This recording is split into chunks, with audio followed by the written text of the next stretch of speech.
As the city bustles, a breaking news alert flashes everywhere. The nation's most notorious con artist has finally been unmasked. An anonymous tip revealed he scammed 30% of the population, stealing 100 billion won. But that was just the beginning. Investigators discovered he'd been running cons since childhood. Now on the run and living off the grid, no one knows of his name, Han Jun-woo. 35 is even real. A masked man watched the news in the crowd, scowling. Why'd they have to use that photo? The story flashed back 30 years. A young Han Jun-woo trembled as a man grilled him, asking if he'd stolen something. Crying, Jun-woo insisted he hadn't seen anything. The man panicked, glancing around. He had to run. He didn't belong here in this elite daycare for chaebol kids. He wasn't even married. So why had he come?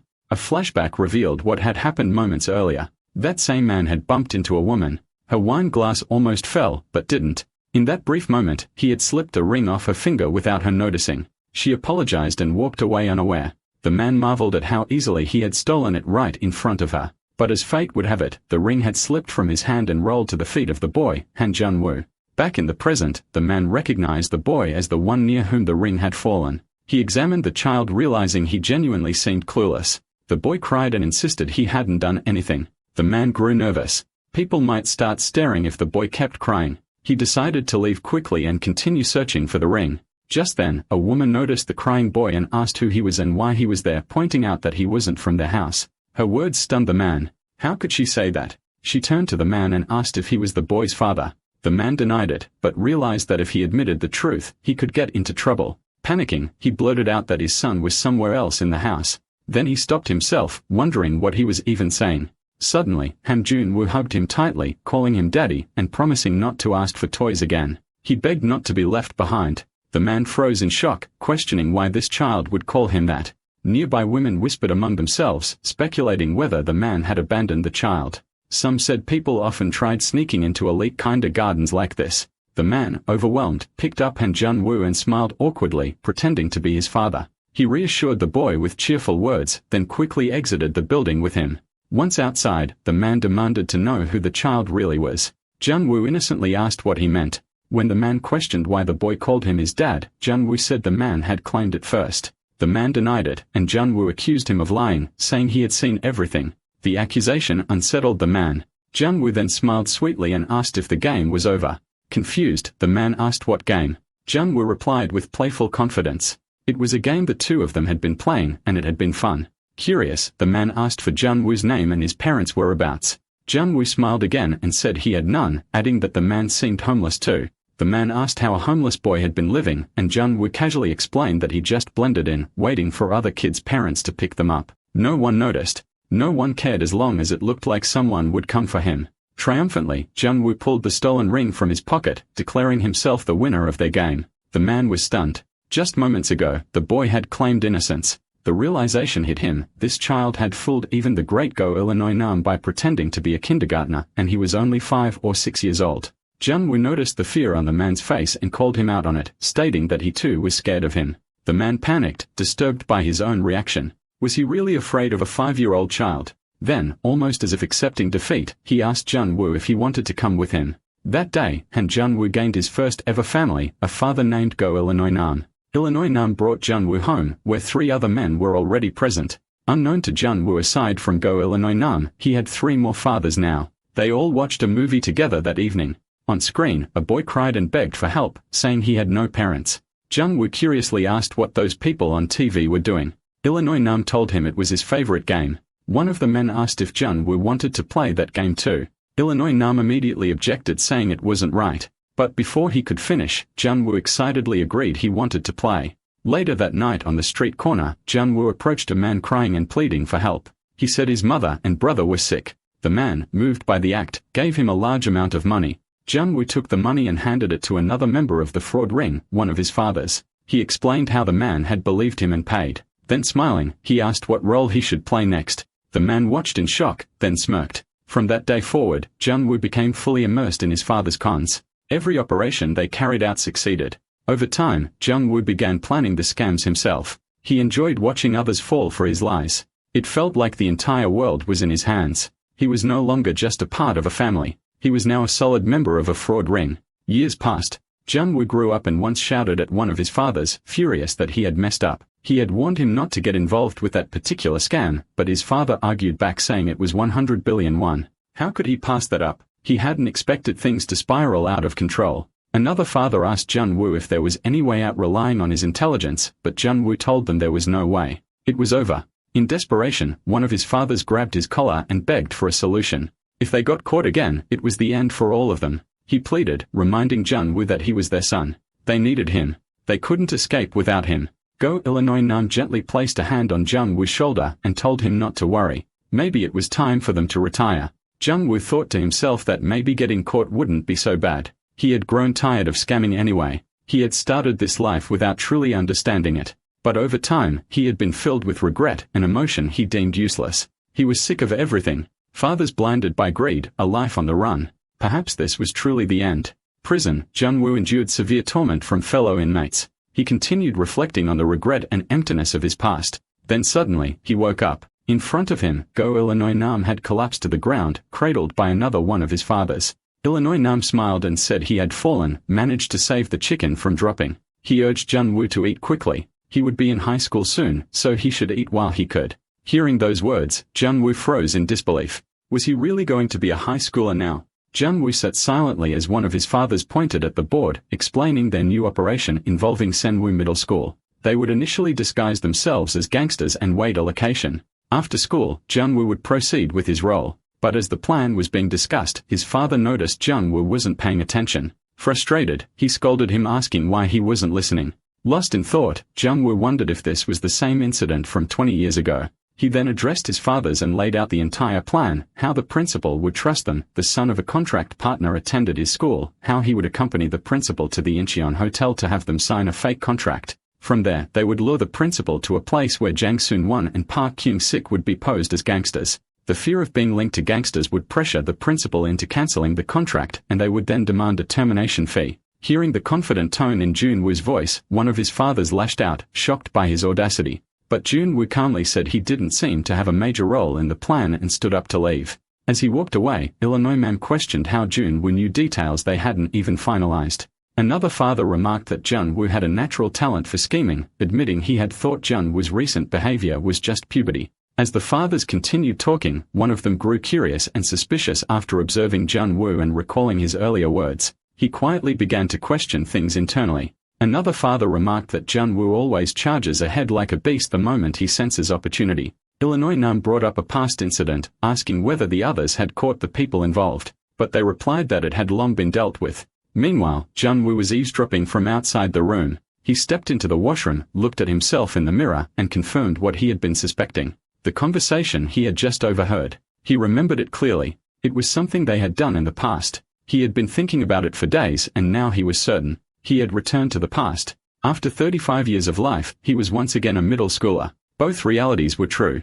But now that he was back, he couldn't live the same life again. That was the real problem. Just then, one of his fathers, the same man who had been growing suspicious, approached Jun-woo in the washroom and handed him documents for the job they were doing next week. Jun-woo looked at them and acknowledged that the task carried weight. His father told him he could handle it alone now. Jun-woo agreed, noting that it was an important task, one that was dangerous as well. His father dismissed the concern, saying every job they did carried danger. Jun-woo quietly thought to himself that this was typical of Jang Jeon-won. He was always ready to run if things went sideways. Unlike his three other fathers, Kim Gwang-soo, Lee Seo-chae, and Go Illinois Nam, he was not one of them. John Wan asked if John Wan was scared now. John Wan said he wasn't. He was doing fine. John Wan reminded him that because the school principal was involved this time, Jun-woo needed to stay in school. He told him not to go outside too much, not to make unnecessary friends. He emphasized that they were the only ones who would ever take him in. With that, he left. Jun-woo stared after him and reflected on his past life. He had flawlessly executed countless operations. None had ever failed once they passed through his hands. But there had been one true failure, the desires of the fathers. They had brainwashed him using him for profit, seeing him only as a source of money. That was why they didn't want him exposed. They feared he would start thinking for himself and try to escape. But among them, there had been one person who truly cared. He remembered the words of Go Illinois Nam, telling him not to walk the same road as them. He had offered Jun-woo a way out, saying he could quit anytime. At the time, Jun-woo had shouted in anger, insisting he didn't want to quit. He demanded to know why his father kept saying such things. He had cried out that he liked the job and questioned if his father hated him. But now he understood, Go Illinois Nam had only been trying to protect him. Another memory surfaced from a day when Go Illinois Nam had told him there were other paths in life. When Jong-woo had asked what other path Illinois Nam had suggested, becoming an office worker or a counselor, saying Jong-woo talked well. He had even mentioned acting, reminding Jong-woo how much he loved it. Jong-woo had smirked at the time, agreeing the quiet smile. Back in the present, Jung-woo snapped out of his thoughts as Illinois Nam entered the washroom. He noticed Jung-woo look down and offered to take him out for meat. They sat together over a steaming pot of anchovy stew.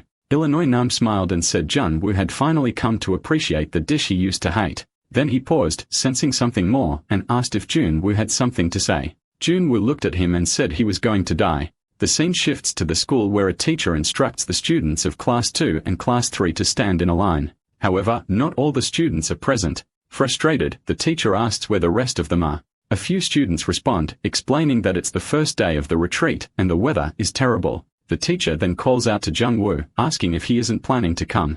Jung-woo replies that he's on his way. The teacher checks again if all students from Class 2 are present and reminds them that they must still pay attention to the instructor once they arrive. Jung-woo receives a message from his father wishing him a safe and pleasant trip. The teacher hurriedly instructs everyone to get on the bus quickly as there's no time left. Informs them that upon arrival, they will form 3 lines just as they are doing now. Heavy rain starts pouring down. Soon, the students arrive at the retreat location. The scene cuts to the retreat, where the instructor sits in a room thinking to himself how troublesome these kids always are whenever they visit. Still, he opens a box full of alcohol and smirks, thinking this is the only part that makes it worth it. He complains that the kids don't even know how to drink yet want to try the good stuff. He wonders whether he should drink with Teacher Yo-will today, or perhaps with Hyun-soo. Suddenly, Jung-woo kicks the door open and enters. He grumbles to himself, irritated that he can't even sleep properly because of the noisy kids. The instructor, startled, demands to know who dares barge in like that. Jung-woo coldly asks who he is.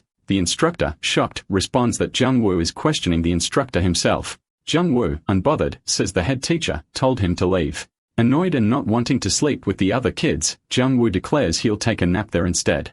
Angered, the instructor demands Jung-woo's name and class and grabs him by the collar, shouting that he'll teach him a lesson before calling his homeroom teacher. Jung-woo forcefully knocks away the instructor's hand and snaps back, calling him a filthy bastard for laying hands on him. He dares him to call the teacher, mocking that not long ago, his dad and uncles beat the teacher to a pulp. He smirks and challenges him to make the call. The instructor, stunned, begins to wonder what kind of middle schooler has tattoos and whether Jung-woo's family might be in the mob. Sensing his fear, Jung-woo smirks and lounges on the sofa, telling the instructor to stop pretending to be tough and just leave. He tells him to go out and call a teacher if he really wants to. The instructor mutters that he doesn't know Jung-woo's name, but says they'll find out if they asked for the homeroom teacher of Class 2 to 5. Furious, he storms off, vowing revenge. Jung-woo watches him leave and thinks to himself how easy that was. His eyes land on the beer bottles and cigarette packs in the room, and he sparks again. The instructor rushes to Jung-woo's homeroom teacher and explains everything. The homeroom teacher, confused, says Jun-woo is usually quiet in class and not the type to cause trouble.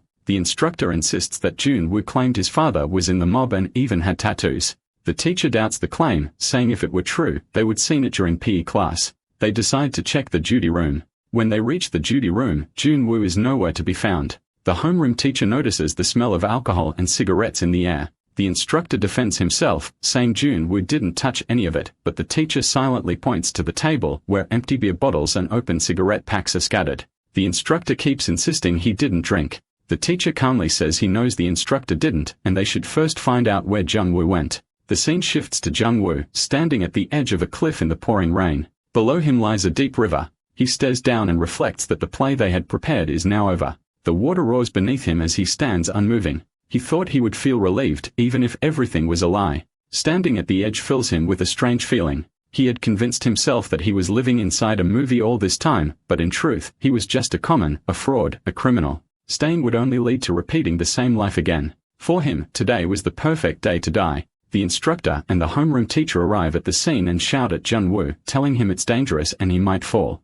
They beg him to step back, but Jun-woo ignores them. He jumps. In his mind, he whispers that this is enough. It's time to end everything. Time to escape from the fathers, from the past where he lived like a total wreck. Chaos erupted as the man burst into the scene enraged by the news.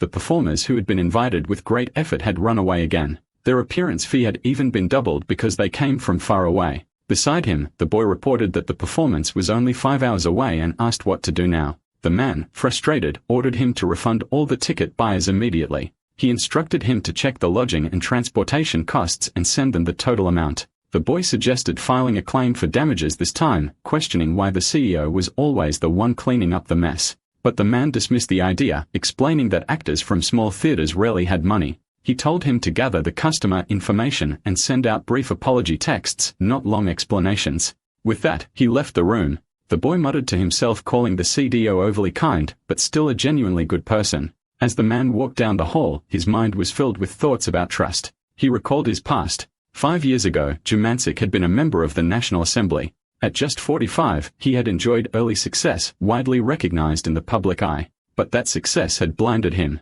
People around him tried to profit off him, friends, colleagues, even those he trusted. They all betrayed him. Caught in endless power struggles, he lost his footing. By the time he realized it, fabricated corruption charges had ruined his name, and everyone had turned their backs on him. Isolated and disgraced, he had left politics. He started a new business full of hope. This small theater was the result. 5 years passed, but the road was tough. In the beginning, it drew attention. Despite being in the countryside, it gained popularity by casting newcomers instead of big-name actors. Jumancic believed that true quality came from acting, not from fame. He focused on unrecognized talent and found many hidden gems. Their theater became known for discovering new stars. But success didn't last. Those actors dreamed of soul. Once they gained fame, they left for bigger companies. This time, it happened for the third time. He began to wonder if the problem lay with him or the world itself. Back in the present, he realized he had left a recording playing earlier. As he opened the theater door, he noticed a boy sitting inside again. The boy had been visiting regularly around this time. He looked like a high schooler, dressed in a work uniform. Each time, he left behind a few bills after watching the performances. In a place where even regulars were rare, the boy was the only one who returned. Curious, Jumancic asked for his name. The boy turned slightly and replied that he had no name. Actually, he was none other than Han Jun-woo, main protagonist. Then Jumancic frowned, finding the reply strange. Even the neighborhood dog had a name. He asked about the boy's age and whether he attended school. Jumancic responded that he was 17 and didn't attend school. He added that no one had told him not to come, so he thought it was okay to watch. Jumancic clarified that he hadn't scolded him. Jun-woo stood to leave, but then remembered something. He handed over money explaining that he had enjoyed the performance, though it was disappointing that it ended halfway through. Jumancic told him he hadn't asked for money. He then noticed Jun-woo's injured hand and asked about it. Jun-woo replied that he put on a patch later and thanked him for his concern. He pulled his hand back and said goodbye. As Jun-woo walked away, Jun-woo called out. He asked if Jun-woo was only interested in plays. There were recordings and scripts inside, but then he caught himself. The way he said it sounded strange, like a man offering candy to a child. He sighed and changed his tone, inviting Jun-woo in for a quick treatment before leaving. Later, they sat at a restaurant. Watching Jun-woo eat, Jumancic noted that he didn't expect the boy to follow him. Jun-woo replied that Jumancic reminded him of someone. Jumancic, finding the comment dull, asked why Jun-woo worked such a job. He was still yelling and good-looking. Jun-woo answered simply that everyone had their own circumstances. Jun-woo noticed a paper in Jumancic's hand and asked about it. He wrote a script titled, A Chance Encounter. Jumancic handed it over, inviting him to read it. Jun-woo took the script and began reading. He flipped through the pages absorbed in the content. Jumancic soon took the script back, stating it was unreleased and couldn't be fully shown. He watched Jumancic silently. He had shown the script casually, thinking a country kid wouldn't understand much.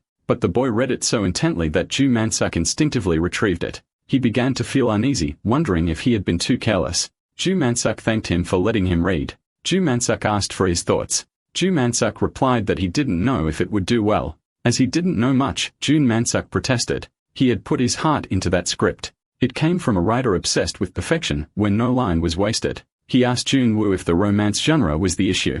Jun-woo clarified that it wasn't the genre. He just didn't think the script suited this theater. He pointed out something that caught his attention. From the second line on the first page, it said, their movements set the scene with a casual rhythm, hinting at an everyday school morning atmosphere. Then came their opening dialogue. One of them brought up Juyo's ideal type, dismissing it immediately. They commented that Juyo didn't seem to have any consistent type at all. All the people she had dated so far had no similarities and a common thread to connect them. As the girls continued their walk, another character, Kyungsa, stepped in from the opposite side of the stage, also with an umbrella. His timing and position created a visual intersection, setting up the key moment. Jung-woo recited the lines as they appeared in the script. Kyung-soo said something about a boyfriend just passing by. Then the reply came questioning what he meant, followed by a note that nothing could be seen properly because of the umbrella.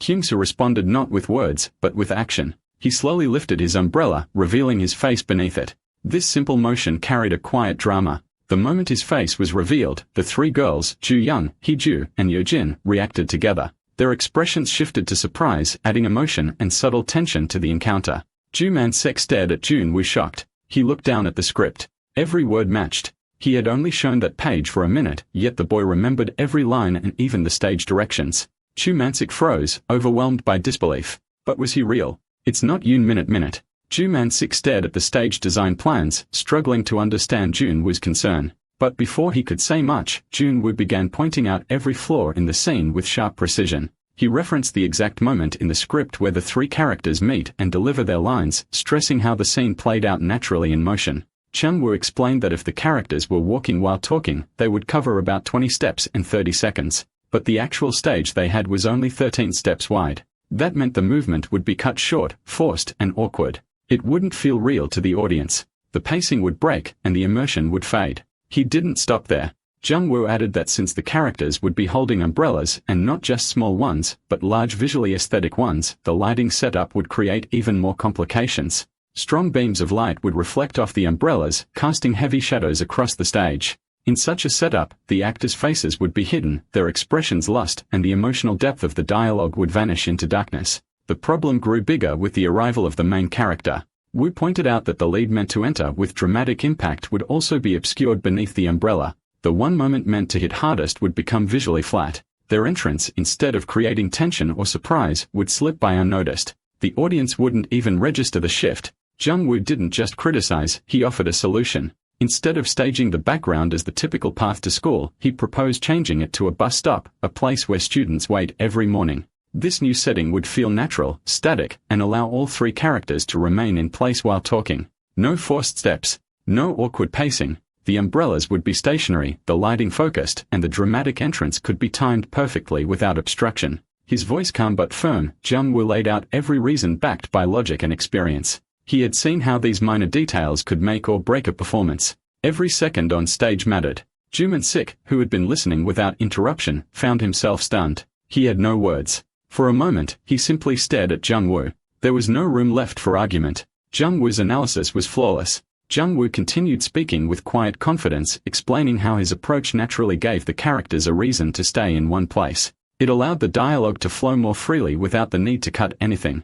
As the scene progressed in his mind, he described how a man holding an umbrella appeared in the middle of the conversation. The man slowly pointed the umbrella toward the audience, momentarily blocking the view of one of the characters. That brief interruption, so simple yet effective, built up the audience's curiosity. It would instinctively lean in, eager to see what was being hidden. In the end, it would come across as dramatic and cinematic to the viewers. Then Jung-woo paused, almost embarrassed. Told himself to ignore it, rushing it off as just a passing thought. He muttered quietly that it might all just be a bit too much work anyway. Ju-man-sik, now intrigued and visibly interested, looked at Jung-woo and asked if he wanted to keep going. Jung-woo, caught off guard, asked for confusion. With what? Jung-woo clarified that he wanted to hear more, everything Jung-woo had been saying about the play. He wanted to hear all the other parts too. Handing over the script, he watched as Jung-woo took it carefully. Jung-woo read it thoroughly, his eyes moving quickly, but with deep focus, absorbing every detail. Watching him closely, Ju-man-sik's thoughts raced.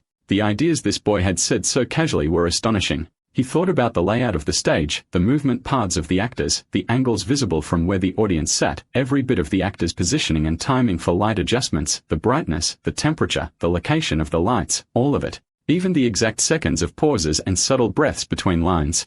These were things so intricate and detailed that even a full team of trained professionals would find them difficult to break down piece by piece. And yet this boy had managed to tailor all of it to match his theater and stage, just with words. He asked Jung-woo when he had started learning about directing. There had to be formal training behind this kind of insight. He wondered aloud if Jung-woo had learned from a proper theater group. Jung-woo, confused, simply asked what he meant. Ju-man-sik continued pointing out that Jung-woo had been watching the recorded performance in the theater because he had designed the storyboard himself. He asked if Jung-woo was working in a related field. Jung-woo shook his head and apologized. He explained that he had only recently seen a play for the first time. Originally, he had planned to see a movie, but since there was no movie theater in the area, he ended up watching a play instead. Jumansik's mind reeled. This had been his first time watching a play. He recalled seeing Jun-woo for the first time just 3 weeks ago. That meant this boy had just entered high school, had understood and mastered the feel of an entire stage in only 3 weeks.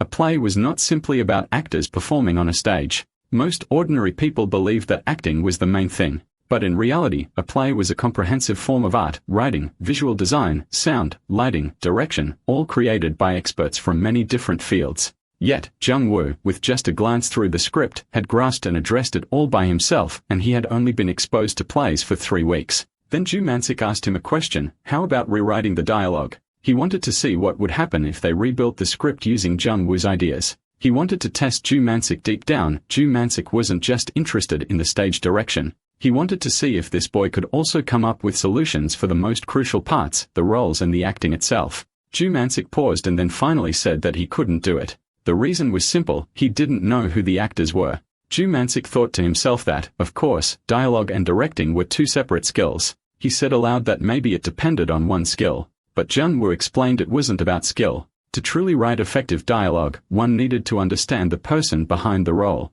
Their life experiences, their unspoken habits, those things that couldn't be hidden by acting or covered up by forced facial expressions. Without knowing those things, it wasn't possible to write meaningful lines. He pointed out that even the way each person pronounced letters carried its own unique vibrations and pitch. These were details that mattered. Zumansat couldn't believe what he was hearing. How could a human being calculate all of that? It seemed more like a machine's job. But even as he resisted the idea, he knew it was the truth. He was just having trouble accepting it. Jun-woo suddenly said something unexpected. He told Jumansik to try smiling himself in the mirror sometime. He said that people's pupils became a little bigger when they smiled without realizing it. He noted that this reaction was perfect for playing the role of a murderer. Jumansik, startled, asked him what he meant. Jun-woo laughed and said he was just joking. But in that moment, Jumansik thought to himself, Jun-woo wasn't just talented in stage work and directing. This kid was something far more extraordinary. Then, Jun-woo asked if Jumansik wasn't going to leave.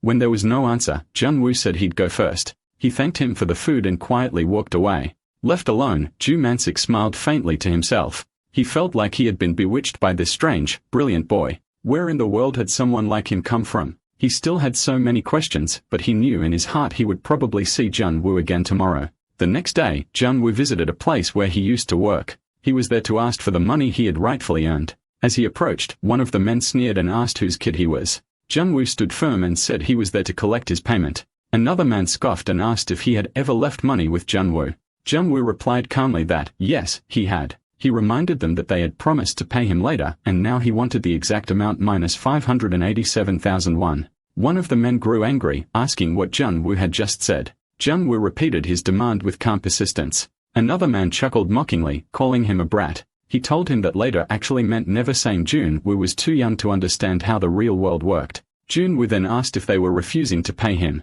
The man responded with open hostility, saying, of course not. He didn't have that kind of money. Jun-woo sighed quietly. In his mind, he reflected that he probably wasn't to get the money. He had given them one last chance. He didn't want to make a scene, so he had let it go once or twice. They always had excuses, saying times were hard or that mistakes were natural with so many workers. But Jun-woo knew better. They assumed that because he was young and had no parents, he wouldn't fight back. They had been doing this to other workers too, skimming money and lying to their faces. Smooth-talking people into walking away was their way of doing business. Even so, Jun-woo felt a wave of frustration. He wondered where he could possibly find another job now. Just then, Jumansik entered the scene shouting in anger. He demanded to know what they had shorted his pay to. A few minutes earlier, the scene shifts to Jumansik standing alone in the theater, quietly waiting. His eyes kept returning to the entrance as time passed, and he began to wonder why Jun-woo hadn't shown up yet. It was already past the time Jun-woo usually arrived. A hint of concern flickered across his face. Just then, his assistant approached. Jumansik immediately turned to him and remarked that his timing was perfect. Then in a tone mixed with confusion and worry, he asked where a 17-year-old would usually be at that hour. The assistant looked puzzled by the sudden question. He replied that at 17, a boy would typically be in school. That seemed obvious. But Jumansik revealed something surprising. Jun-woo didn't attend school. Instead, he worked at a construction site. The assistant looked startled, then quickly suggested they check the construction site. Jumansik appeared confused, so the assistant reminded him of what he just said, that Jumansik worked at a construction site. So naturally, he must be there right now. Realization dawned on Jumansik, and he suddenly exclaimed that this was it. Without another word, he rushed out of the theater in a hurry.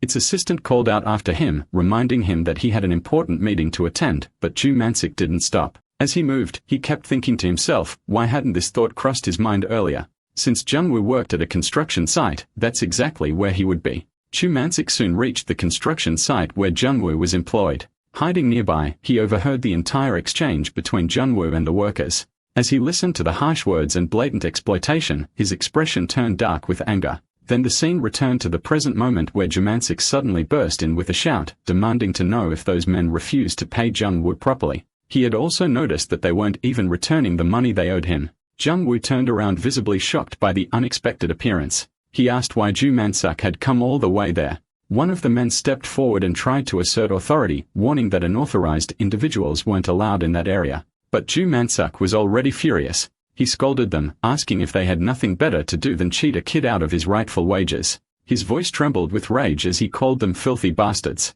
In a sudden outburst, he grabbed their table and threw it aside violently. The men recoiled in fear, shouting and stumbling back. They asked what he was doing, completely caught off guard by his fury. Jumansik didn't stop. He threatened to report them all to the labor department. Then he turned to Junwoo and asked what he was standing around for. Without giving Junwoo a chance to argue, he grabbed his hand and told him to leave. There was no point wasting time on people like them. With that, he pulled Junwoo away. Later, the two of them sat down in Jumansik's office. The atmosphere was thick with tension. Jumansik, still boiling with anger, cursed the workers under his breath, calling them sons of bitches. He then looked directly at Junwoo and asked why he was even tolerating such treatment. Junwoo asked with calm curiosity why Jumansik was getting so angry. Jumansik responded, pointing out that Junwoo should be upset too.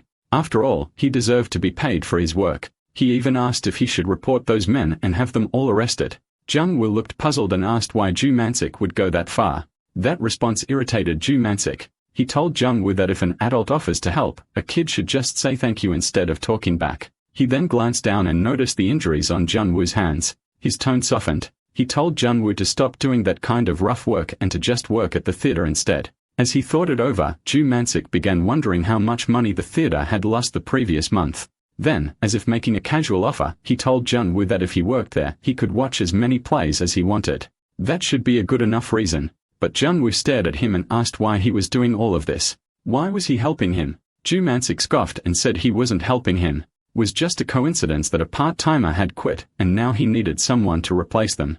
Jumansik raised another question. Did Jumansik even have enough money to pay him? He always seemed stressed, like someone who couldn't afford to hire extra help.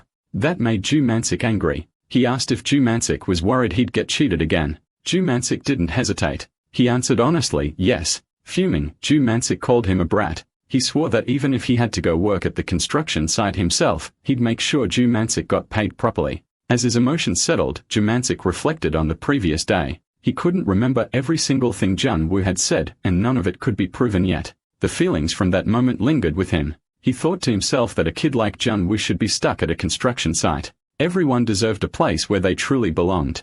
Even if it meant taking a financial loss right now, he was determined he wanted to keep Junwoo close. Junwoo, so curious, asked about something Jumansik had said earlier. He wanted to confirm, did part-timers also get to watch plays? A week later, the scene shifted once again. Jumansik was standing outside the rehearsal room, waiting. He glanced at his watch and wondered aloud why Junwoo still hadn't come out. He thought to himself that maybe Junwoo was more meticulous than he appeared.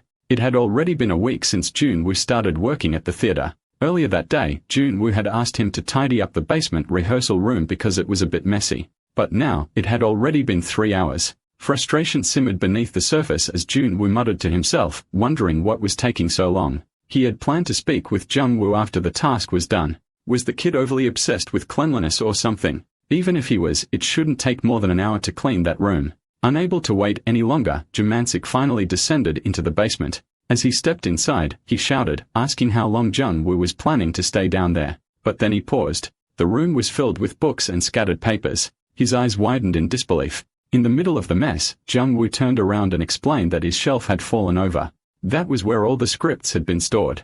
Juman looked at the scene and immediately pictured what had happened. While Junwoo was organizing the room, the shelf must have collapsed, scattering all the scripts across the floor. And in that brief chaotic moment, Junwoo had gotten completely absorbed in the pages. Still, Ju Mansik wanted to know, what had Ju Mansik been doing? Junwoo answered simply, he just wanted to read the script just once. Ju Mansik asked if he met the script. Ju Mansik, now slightly embarrassed, clarified that he had only read it with his eyes. Ju Mansik frowned. If that was all, then why was the place in such a mess? Was Junwoo acting out the scenes by himself? Was he performing alone? And why a Russian play of all things? There were plenty of Korean scripts available. Junwoo answered calmly. He had already read all of those. Ju Mansik blinked, unsure if he heard right. He pointed toward the bookshelf, asking for clarification. Ju Mansik simply gestured toward the neatly arranged shelves and confirmed he had read everything stored there. Ju Mansik stared at him in stunned silence, the weight of that revelation sinking in. Ju Mansik looked at Junwoo with puzzled eyes and asked if that was the reason he had chosen to read a Russian script. He wondered if the boy could even speak Russian. Junwoo didn't answer with words, but instead pointed at the Russian dictionary lying nearby. That was his only support. Mansik frowned, questioning what good a dictionary was, just useful for searching a few words. Nothing more. Junwoo calmly explained that he had only looked up a few words here and there, but it was enough to grasp the overall meaning of the script. Mansik stared at the scene before him, his thoughts racing. It baffled him. This boy had managed to set up an entire stage, bringing it to life, all from just identifying a handful of words. The book in Junwoo's hand was familiar. He himself had studied that same script countless times in his youth, and the part Junwoo had been reading was a pivotal scene, the moment right before the character's emotional outburst, where he flipped over everything in the room in a fit of rage. He looked around the basement. The objects weren't randomly thrown around. Everything had a place, every item positioned deliberately. Junwoo had captured the emotional energy of the character with astonishing accuracy. The raw emotion embedded in the setup wasn't accidental. It was thoughtful, intentional, precise. Mansik couldn't stay quiet. He asked Junwoo why he was using a classic play that he barely understood. He pointed out that the boy didn't even know the basic terminology of theater. He demanded to know what Junwoo was trying to become. Why was he always so quiet, especially when someone like Mansik was right there beside him? What kind of dream was this boy chasing? Was he aiming to be a stage manager, a director? He insisted that it was time Junwoo came clean. Junwoo gave a simple answer. His dream was just to live like this, just the way he was now. Mansik raised his brows. Like this? Then what was all this for? What was the point of this setup? Junwoo replied softly that he had only laid the stage before the scene began. It was preparation. Man repeated his words in disbelief, laid the stage. Did that mean Junwoo had actually planned to act out the scene? Junwoo didn't deny it. His silence was enough.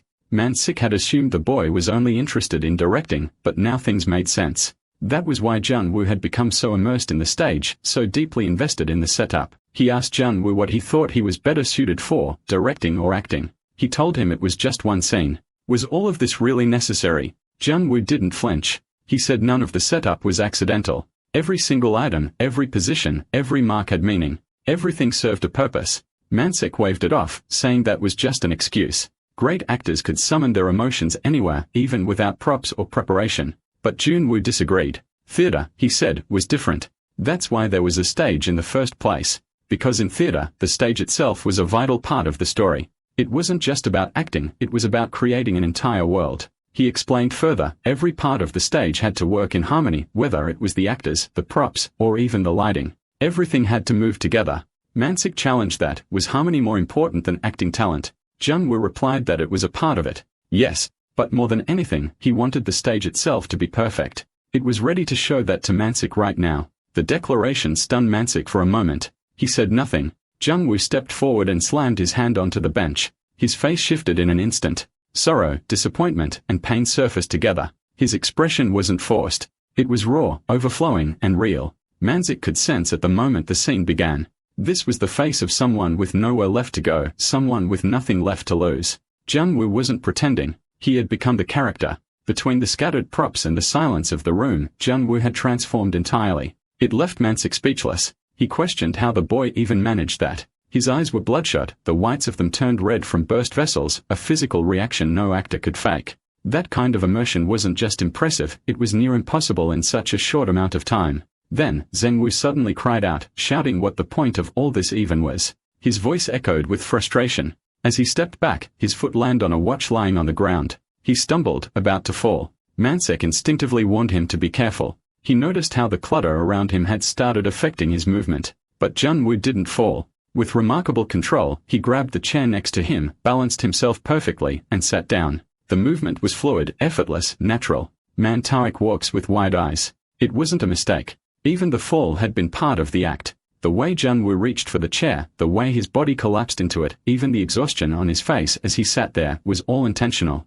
Everything, from the posture to the broken props around him, was designed for harmony. It wasn't just right. He was absolutely right. Every single piece of the stage was in perfect sync. Junwoo finally whispered, saying it was over. But Mansik shook his head. No. This wouldn't do. He looked at Junwoo with a quiet intensity and told him there was no other option now. He had to get on stage. A few months earlier, Junwoo had been caught in a moment of deep reflection. It had already been 2 years since he had severed ties with his father and walked away from that life. Since then, he had lived without an identity. Even finding a simple part-time job had become a challenge. The thought crossed his mind that if he really wanted, he could make his life easier. But he had made a vow, a promise to never engage in those kinds of things again. Working at the construction site had become his daily routine. It was hard, but strangely satisfying.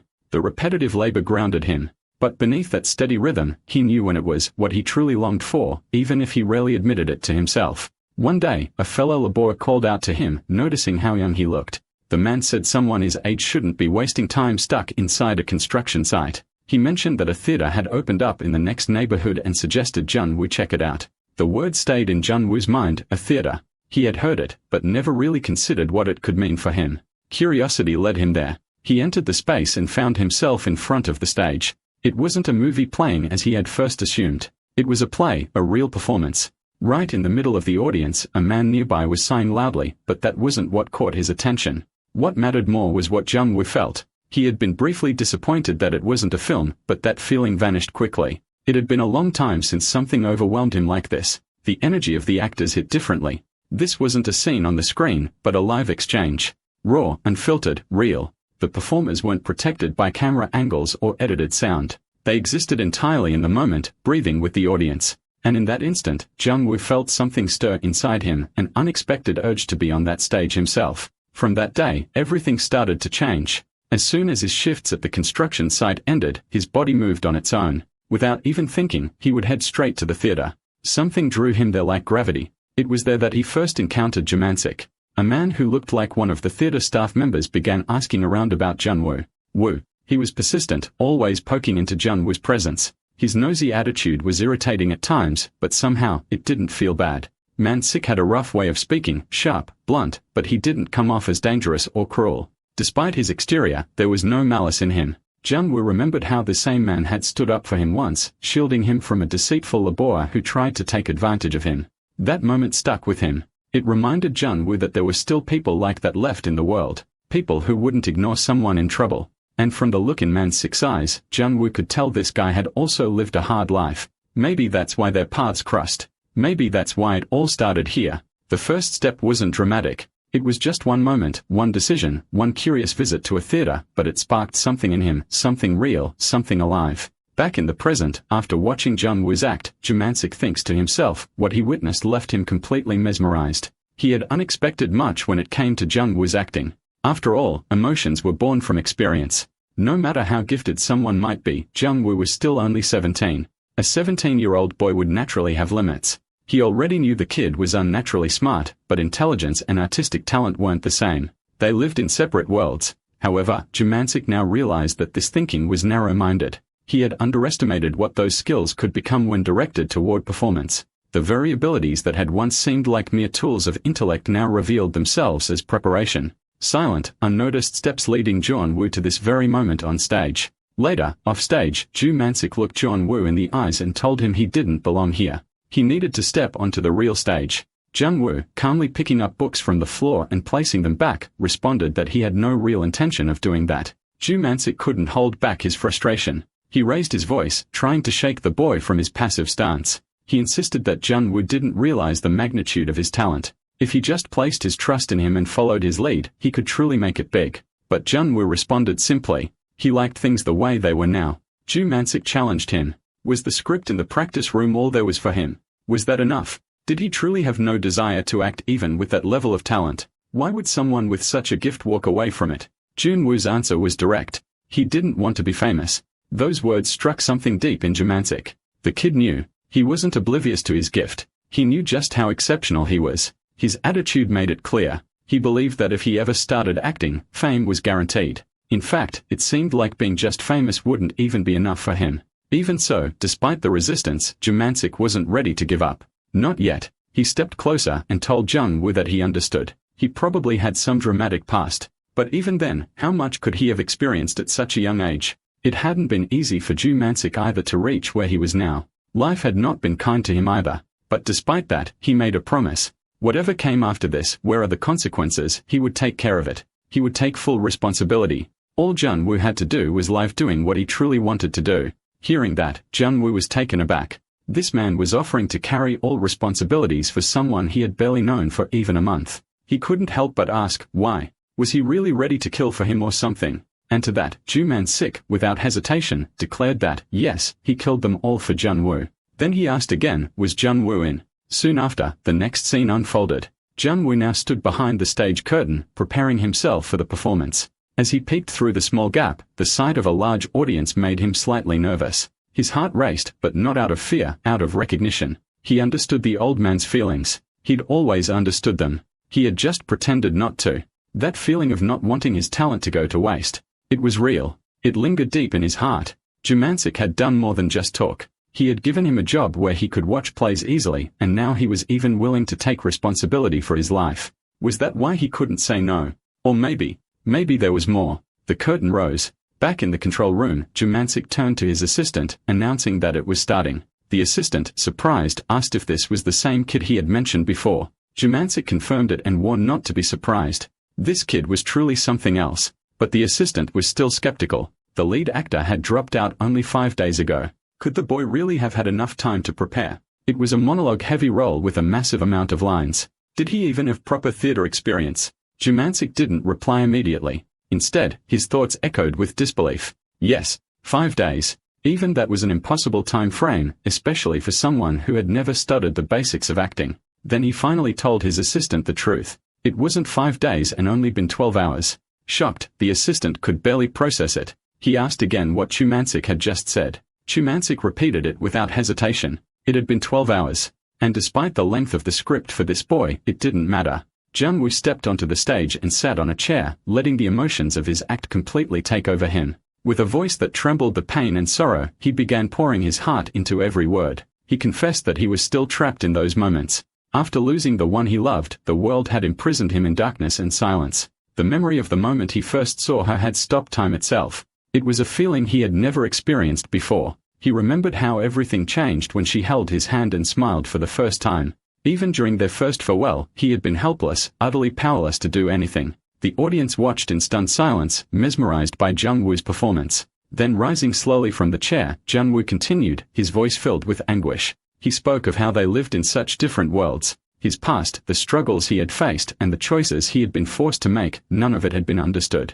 She had been everything to him. So how could she say such things to him? The impact of Jung-woo's performance wasn't lost on the audience alone. Even Jumancic's assistant stood in disbelief, turning to Mancic and asking where he had found such a monster of an actor. Mancic remained deep in thought, analyzing the performance. Despite the actor's lack of formal training in vocalization and breath control, the entire theater was glued to their performance. This wasn't simple memorization, it was something more profound. The actors had breathed life into their roles with each surge of emotion subtly altering their lines. If the person on stage had truly been the character, they might have spoken exactly those words in exactly that way. Mancic couldn't help but wonder, was this really acting? Then as the act progressed, a female character named Ellie appeared on stage, stumbling forward and falling into Jung-woo's arms. She lay still, resting against him and Jung-woo weeping. Desperately, he responded, revealing that there was something she hadn't told him. The reason she couldn't answer him before, but suddenly, she went silent. She had forgotten her lines. Ju, watching from the audience, grew tense. This was common for rookie actors with limited stage experience. While mistakes might be tolerable in movies or dramas, there could be no bloopers in a live stage performance. He silently hoped that even if they stumble, they would continue as if nothing had gone wrong. In that crucial moment, Jung-woo saved the scene. Placing his hand gently on Ellie's cheek, he continued the act seamlessly. He softly told her that she didn't need to say anything more. He already knew. With that, the scene came to an end, and the curtains fell. The audience erupted in applause, standing to their feet, moved by what they had just witnessed. The power of their performance had captivated everyone. Jun-woo and the girl playing Ellie quietly exited the stage and made their way to the rehearsal room. Even though Ellie had forgotten her lines, Jun-woo had covered for her so naturally that it left Ju-mansik deeply impressed and proud. He marveled at what they had achieved in just 12 hours. Most actors required over 2 weeks just to analyze a character and understand them deeply. They still needed to memorize lines, plan movements, and adapt to stage props.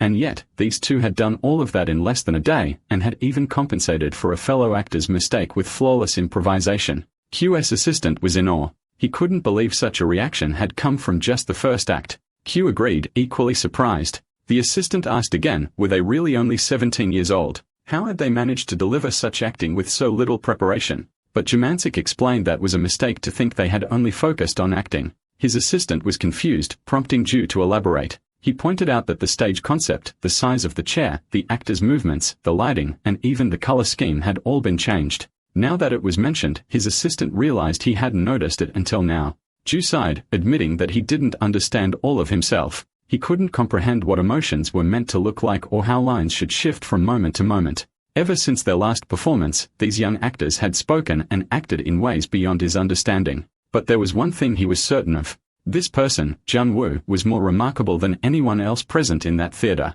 Meanwhile, in the rehearsal room, Jun-woo and the girl who played Ellie sat together. She was quietly practicing her lines again, trying to memorize them properly. Jun-woo, however, sat in silence, lost in thought. A strange feeling stirred inside him. This wasn't his first time acting. In his previous life, when he had gone around committing fraud, he had played countless roles. He knew his own talent, but this time, something had felt different. The gazes of the audience, their teary eyes, the emotional climax, they had all created a sensation unlike anything he had ever known. In that fleeting moment, everyone, including himself, felt transported to another world. This new life, this second chance he had taken on so recklessly, yet once resolved to die and left behind his own name. He had believed that he could live this way. But now he wondered, could he really do that? At the rehearsal room, a flustered girl stood before Ju-mansik, nervously admitting that she forgot her lines because she got overwhelmed. But Ju-mansik didn't even glance at her. He brushed past her, placing a firm hand on Ju-mansik's shoulder, and called in a little punk. There was disbelief in his tone.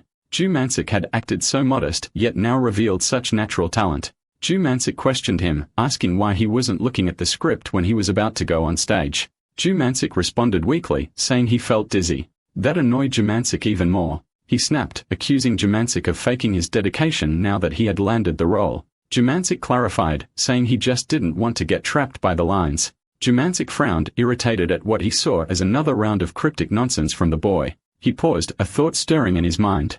Those words, they sounded familiar. Suddenly, the scene shifted to a television interview.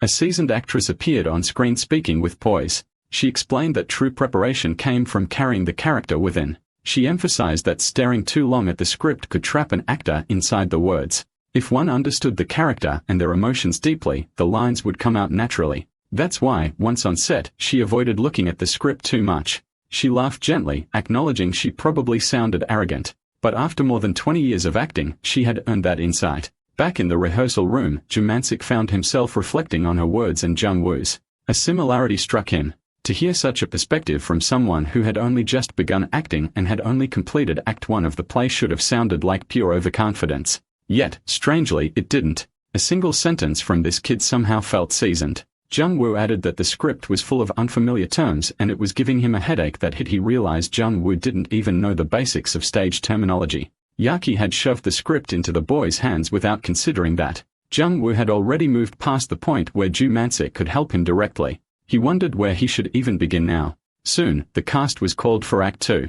They performed with passion, elevating the play to new heights. The audience responded enthusiastically, rising to their feet in applause. Amid the crowd, a man stared at Chun-woo and quietly murmured that he had finally found him. The day after the performance, Chun-woo was found buried in books. Ju-mansik approached him with a teasing tone, asking if he planned to stare at them forever. Jun-woo asked where he had been all morning, noting how Ju-mansik had vanished. Ju-mansik said that what he had brought should be enough for now. He then pulled out a large stack of books, offering them to Jun-woo. He admitted they might not be fun, but they would help. He knew Jun-woo had been feeling stuck lately. Jun-woo was surprised. There was only one bookstore in this countryside town. Jumancic had clearly traveled a long way in the scorching heat to get them, showing how much effort he had made. Jumancic internally questioned whether such complex acting theories were even necessary for someone like Junwoo. Was he risking trapping the boy's natural genius inside a rigid mold? But even so, he felt the need to offer this knowledge. Junwoo started reading and smiled. He found the material fun. Junwoo asked if he felt even a little better. Junwoo admitted it was his first time studying this way, and it was more enjoyable than expected. Junwoo was intrigued. Fun, he echoed. Was this really Junwoo's first time doing anything like this? He had asked Junwoo how he could act so naturally without actually knowing anything. Junwoo calmly replied that acting well wasn't something only actors could do. Jumancic didn't understand. Junwoo warned him. Someone like Jumancic could get eaten alive out there. That confused Jumancic even more. Someone like him. Jumancic explained that Jumancic had a habit of diving in without thinking. Jumancic scoffed, asking what a little punk like Jumancic even knew. When had he ever done that? Jumancic pointed out he was doing it right now. He added that Jumancic didn't even know anything about him. Silence fell between them for a while. Then, Junwoo broke it. He asked Jumancic if he wanted him to become famous. Jumancic replied honestly, it wasn't about fame. He just wanted Jumancic to live doing what he truly wanted to do. It had taken Jumancic a long time to understand that for himself. He admitted that Jumancic might think he was being used. But even if Jumancic had completely messed up on stage, he still would gone to the bookstore that day, probably. Junwoo smiled, saying that wasn't what he thought at all. In his mind, Junwoo added that if he had really believed Jumancic was using him, he would already burn the whole theater down. He looked at him and said he appreciated the books. He needed them anyway. Jumancic asked if he truly meant that. Junwoo confirmed he did. In his thoughts, Junwoo silently promised that he would repay him one day. Just then, someone came to meet Jumancic. The man asked if he was the owner of the theater. Jumancic looked at the man and questioned in his mind why someone like him had come to a place like this. What was he doing here in a place so out of the way? Jumancic instantly recognized him. NK Entertainment, a powerhouse in South Korea's entertainment industry. It wasn't just another agency, was known as the heart of Korea's top-tier acting talent. Within this prestigious company, the man now standing before him held a legendary status. He was widely respected for his uncanny ability to match the right actors to the right projects, and for overseeing the casting of numerous blockbuster films and hit dramas. His track record was nearly flawless. Most of the projects he had been involved with turned into massive successes. Despite not being an actor himself, his name was familiar to the public, a rare feat in this industry. The man introduced himself confidently, Troy Jamin from MK Entertainment. In return, Jumancic, calm but curious, stated that he was the owner of the theater. He then asked when it brought someone of such stature to a small place like this. Jamin explained that he had watched the play the previous night, and one particular kid had stood out to him. He asked if that boy was a member of the troupe. Jumancic confirmed that he was them not officially. Technically, the boy didn't have a formal position, but he did work there and participated often. With the serious tone, Jumancic said he had come to make a proposal. He admitted that the visit was unannounced and possibly too hasty, but he couldn't ignore what he had seen. It had been a long time since he had felt this way, like he had discovered a hidden treasure. Jumancic, beginning to understand, asked directly if Jamin was considering casting the boy. But Jamin replied that this wasn't just any casting decision. They were currently struggling to find a suitable child actor for an important upcoming project. The problem, he explained, was that even the rare standout child actors they did find usually lacked genuine emotional depth. They might be clever, they might imitate adults well, but capturing true maturity was something else entirely. But this boy had done something extraordinary. He portrayed the emotional world of someone in their 30s, naturally, without forcing it or appearing awkward. In fact, he had gone beyond what any casting director could dream of. Jimin was honestly shocked that such raw, untouched talent was hidden in a small, humble theater like this. Slightly offended but proud, Jumancic affirmed that the boy's talent was far more than just impressive. Then he asked if Jamin already had a structured plan in mind for the boy. He pointed out that he was aware of ENKY's vast resources and professionalism. So he asked, was Jamin planning to offer him comprehensive training, participation in large-scale domestic and international projects, opportunities to study abroad, and invitations to major industry events? He stressed that all of this would, of course, be expected on the condition that MK believed in the boy's potential and future. Jimin asked bluntly if he was really expected to offer such massive opportunities to an unknown, untrained newcomer, completely free of charge. But Jumancic held his ground. If Jimin had truly seen the boy's performance, he would understand the gravity of the request. Just the fact that Mancic was sitting here and having his conversation proved how strongly he believed in the boy's future. Jimin sighed and said he would try his best to accommodate it, but reminded Mansik that this wasn't a decision he can make on his own. Still in his thoughts, Mansik couldn't help but feel frustrated. If Jimin was still hesitating, it meant he hadn't fully grasped the boy's potential. What he saw on stage yesterday was just a fraction, barely a glimpse of what the boy was capable of. Jimin handed over his business card expressing his intention clearly. NK didn't want to interfere. He wanted to provide an environment where the boy could thrive. He hoped that as someone who deeply cared for the boy, Mansik would consider what path would help him grow fastest and be most beneficial to his future. He asked him to think it over and get in touch. Meanwhile, Junwoo lay on the floor in another part of the theater, lost in thought. His mind was clouded with doubts. He wondered what he was supposed to do.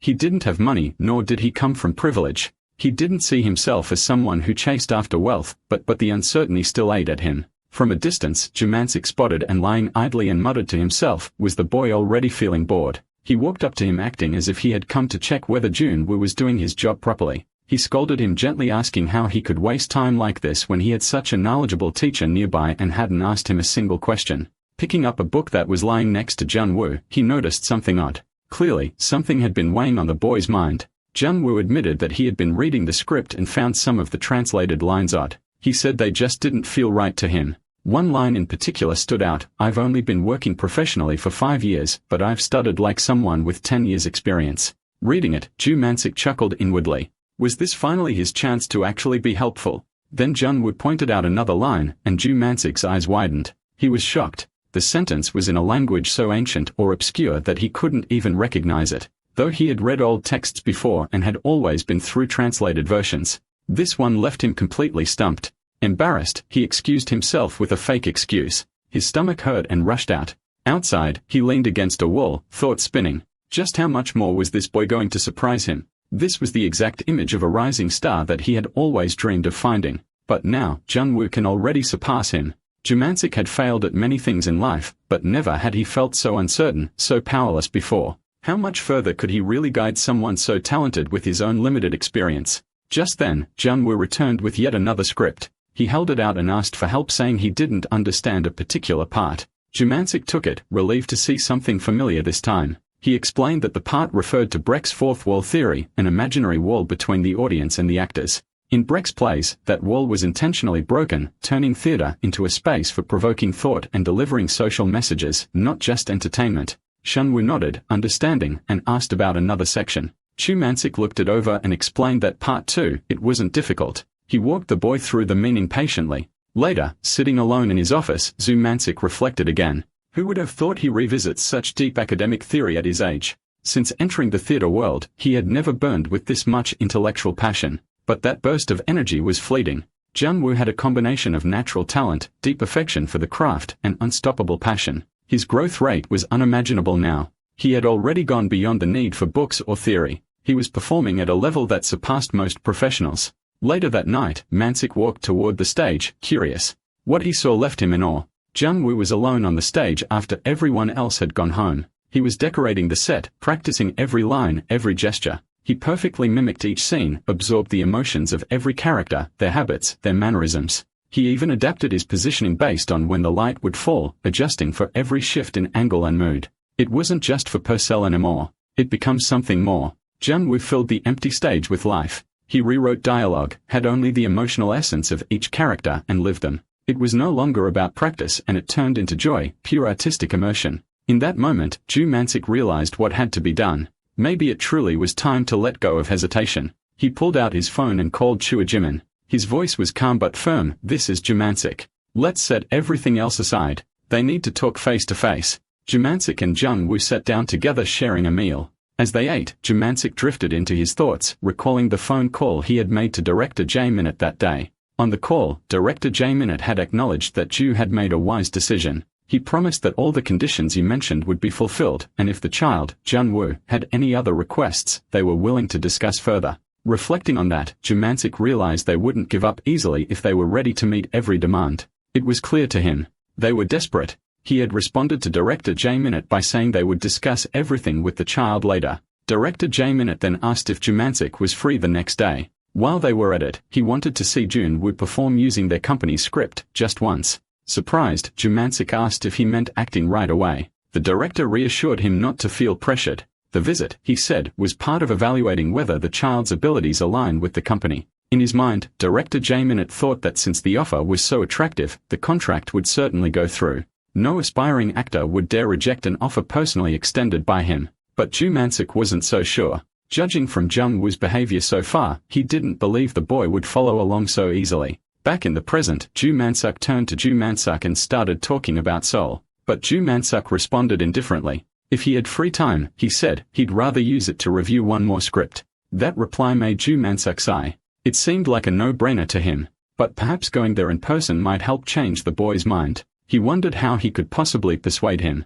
Interrupting his thoughts, Ju Man-sik asked why he wasn't eating. He told him that if he wouldn't eat, he would finish the food himself. Snapping out of his thoughts, Ju Man-sik allowed him and asked if he should order more. Jung-woo declined, saying he was fine. Still, Ju Man-sik couldn't shake off the awkwardness he felt around the boy. He wondered why someone like Ju Man-sik made him feel this way. Trying to change the topic, he asked if Ju had ever been to Seoul. Jun-woo said no. Ju was taken aback. Jun-woo hadn't even visited Seoul. He asked what he had been doing all this time and whether he had ever traveled anywhere. Jun-woo said he hadn't. This shocked Ju Man-sik even more. No travel experiences at all. Why hadn't he gone when he had the chance? Realizing he had gone off topic, Ju corrected himself and brought up something else.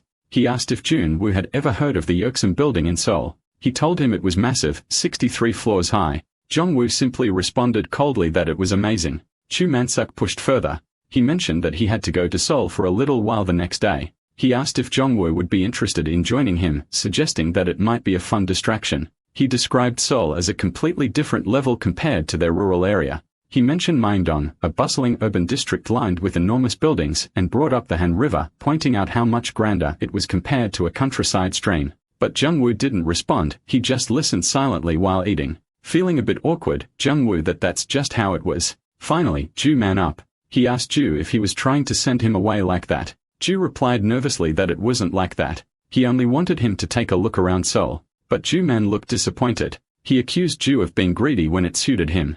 Startled, Ju Man-sik wondered if Jung-woo had already figured everything out. Had he overheard the phone call with director Jimin, or had he perhaps been in contact with the director behind his back? Regret filled Ju as he thought that he should have just spoken to Jung-woo directly from the start. Then, Jung-woo asked calmly whether they were going to Seoul the next day. Caught off guard, Ju Samuran surprised, asking if they were really going. Jung-woo confirmed that if they were going, then they should go. Ju then asked if there was anywhere specific he wanted to visit. Jung-woo replied there wasn't. Ju Man-sik thought to himself that Jung-woo might be misunderstanding him. Though he joked about it earlier, it wasn't because he wanted Jung-woo to get professional training. He clarified that this trip wasn't about improving Jung-woo's acting level. Jung-woo acknowledged that he understood. Ju explained further. He said that no matter what Jung-woo imagined, that company, MK Entertainment, was beyond expectations. Even if he didn't fully understand Jung-woo's situation, the company might be able to help resolve it. He added that Jung-woo should meet people who matched his true level. No matter how talented he was at acting, this rural place only had rookies. At best, it would be fortunate if he didn't ruin his own potential staying here. He doubted that anyone around truly understood Jung-woo's value. Curious, Jung-woo asked where this company was. Ju told him it was in K Entertainment. He reassured him that if he went there, people would finally recognize his true worth. Jung-woo nodded and agreed. Okay. Now, was Ju-woo's confused? Why was Jung-woo suddenly being so obedient? That wasn't like him. He wondered if Ju-woo had broken some stage set or caused trouble. Suspicious, Ju asked if he really intended to go. The scene shifted. Ju-woo and Ju Man-sik arrived at the NK Entertainment office. The saga of the highly organized studio left Ju Man-sik visibly excited. Seeing him so overwhelmed, Ju Man-sik teased him, asking what was wrong and pointing out that Ju wasn't even a country bumpkin. Ju replied asking if Ju Man-sik was accusing him of making a big fuss. Jung-woo clarified that he hadn't said that. Soon, the two of them entered the meeting room. Ju Man-sik took a deep breath and told Jung-woo to go in. Jung-woo asked if he was coming in with him. Jung replied that he was just opening the door and advised Jung-woo to behave properly and speak carefully once inside. Jung-woo stepped into the room. Director Jimin welcomed him warmly. Also present was Gil Jun-ho, MK Entertainment's signature actor, waiting silently as the meeting began. Director Jimin gestured for Jung-woo to take a seat, his expression unreadable but observant. Jung-woo's gaze swept across the room, landing on someone he recognized immediately, Yeol Chun-ho.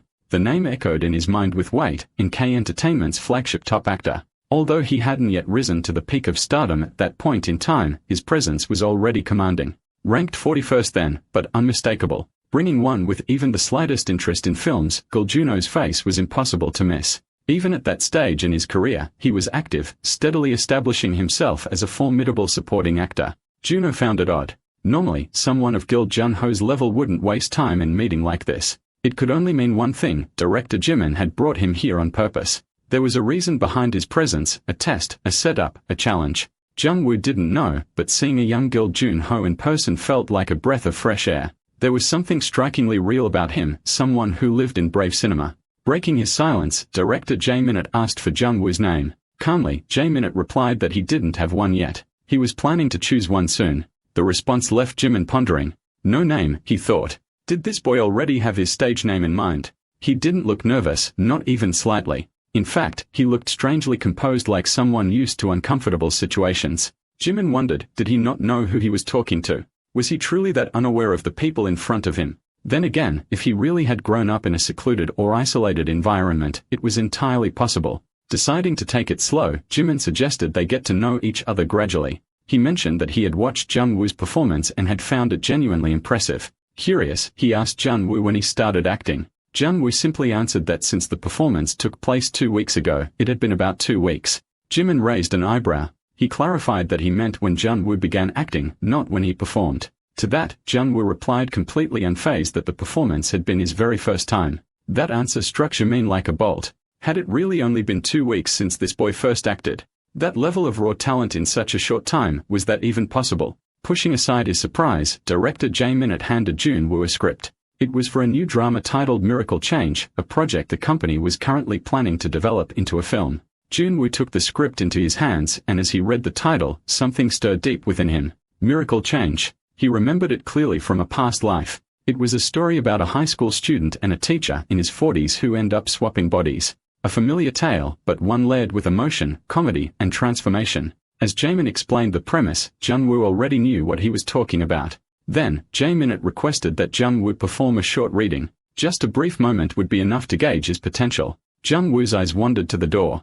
Outside, Jumansik stood silently, trying to listen in on the conversation. He pressed his ear closer, straining to catch the voices from inside, but the soundproof walls wouldn't allow even a whisper to escape. Back in the room, Jaemin instructed Jun-woo to start from page 34. Meanwhile, Gil Junho watched him intently. Something about Jun-woo's behavior was unexpected. Most aspiring actors Junho had seen clung to him, begged for his attention, pleaded for feedback, desperate for validation. They showered him with flattery, claiming to idolize him. But this boy, he didn't seem to care. There was no fear, no admiration, no desperation in his eyes. Chunghwa thought back to the director Jimin he knew, the kind of man who wouldn't hesitate to throw someone out if they didn't meet his standards. He would have crushed someone like Jung-woo on the spot, made sure they never acted again. So why hadn't he? What made this boy different? Just how good was he? Jung-woo opened the script and began reading from page 34. The scene was set in a busy school hallway, bustling with students. Laughter echoed, casual chatter filled the air. Some kids rode skateboards while others were buried in their books. It was a lively, youthful chaos. In the middle of it all stood Taekyung, confused and trying to process the noise and movement around him. The camera followed him closely, capturing his bewildered expression. He was flustered, lost, his voice unfamiliar even to himself. Why am I here? Why does my voice sound like this? As Jungle read the lines, his mind didn't remain anchored to the page. He visualized the scene, immersing himself into the hallway and to take in shoes. He didn't just he felt. He imagined the wind brushing past, the laughter bouncing off the walls, the skateboard wheels rattling against the floor. His eyes move as if watching the camera pan across the scene. Jae-minute, noticing the shift in Jung-woo's demeanor, asked if he wanted to try acting the scene. It wasn't so hard, right? Just a simple read-through. But Jung-woo turned to him and calmly said he couldn't do it here. Confused, Jaemin asked if there was a problem. Jung-woo explained that he couldn't fill in the lines, not because of the environment or lack of immersion, but because something essential was missing. The sound of skateboards, the murmurs of students, the breeze from the open windows, all of those elements were woven into the lines themselves. Without them, the scene felt hollow. It lacked the texture of reality. The noise mixed into the dialogue was what gave it weight.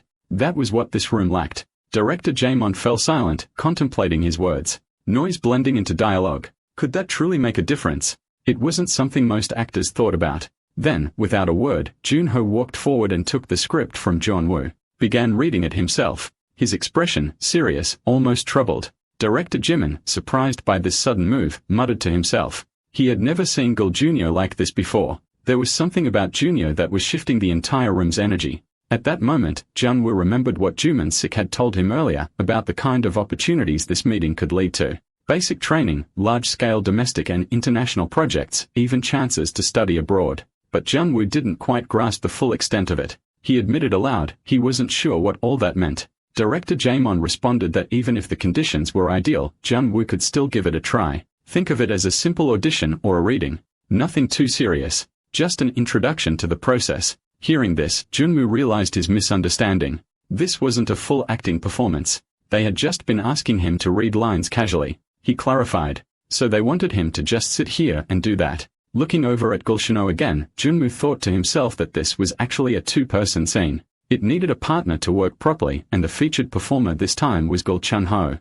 Could it be? Was Shunho the intended partner? He read over a line again. Let's try to be a little happier each day. There was something oddly exciting about this. Maybe, just maybe, this could be fun after all. Junwoo turned to the director and asked if they had another copy of the script. Surprised, Junwoo asked why he needed it. Junwoo explained that he thought it would be better to match their timing correctly with Mr. Gulshino. Director Junwoo smiled slightly after hearing Junwoo's words, amused by the boy's boldness. In his mind, he remarked on the kid's guts, thinking that perhaps it was because of his youth that he had such confidence. He politely responded to Junwoo, stating that it might be a bit difficult. But before he could go further, Junwoo stepped in, looking at Junwoo and suggesting they try to work together. With determination in his voice, Junior turned to the director and asked if he had another script they could use. Director Jimin, surprised by the request, was left speechless, stunned at the unexpected turn. He couldn't believe Junior was actually about to perform opposite this young boy right there on the spot. He wondered in disbelief what exactly Junho had seen in Junwoo to take such a step. Soon, Junho and Junwoo began acting. Junho, stepping into the scene, shouted with intensity. He cursed, expressing confusion and urgency. He demanded action, scolding the character before him for simply standing still. His voice thundered through the room, setting the tone. Director Jae-minute, watching closely, was filled with admiration. As expected from Gul Juno, he thought.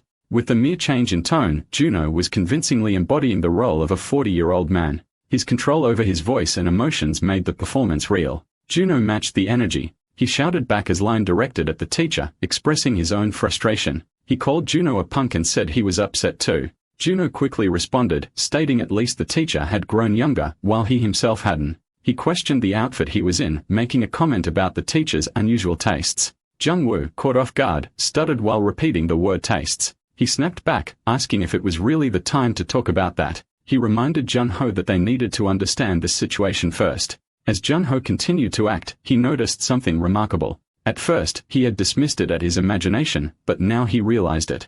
Junho had subtly adjusted his voice tone to reflect the middle school student Junho was portraying. With only a couple of lines to observe, Junho had instantly understood the character, Junho's interpretation, and adjusted accordingly. The realization left Junho speechless. Junho returned to his line expressing anger.